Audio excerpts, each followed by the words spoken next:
Fresh calls this evening for more money to be pumped into special needs education in Jamaica. It comes amid a recognition that many parents caring for these students are struggling financially and need help.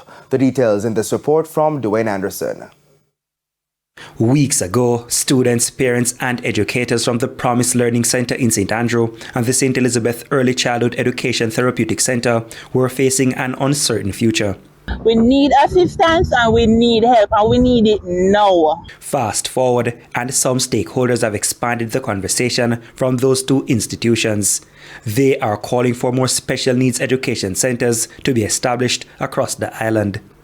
There is the need for additional assessment centers to improve our country's ability to diagnose and provide prescription for treatment of our children.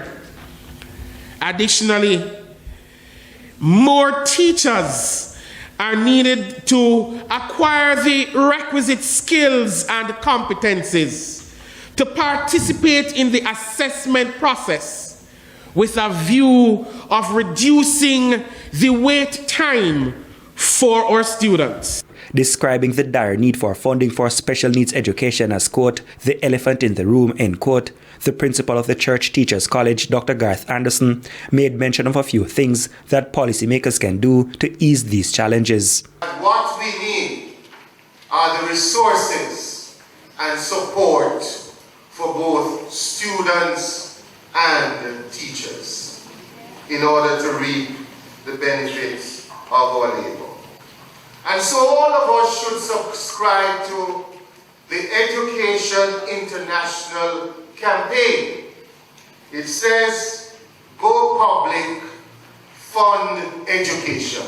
And a professor at the University of Wisconsin-Whitewater in the United States, Dr. Amy Stevens, agrees that Jamaican teachers are at a disadvantage with resources compared to their United States counterparts. But she believes Jamaica has come a long way in understanding and engaging students with special needs over the last 12 years when she first attended the conference. I think that every country struggles with funding.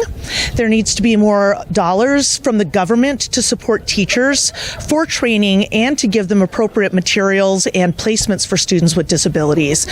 So as Jamaica proceeds, now that they have the disability laws, I've seen in the last few years more assessment being done earlier for children with disabilities, and it's being done more quickly than it's been able to be done in the past. Dwayne Anderson, TVJ News.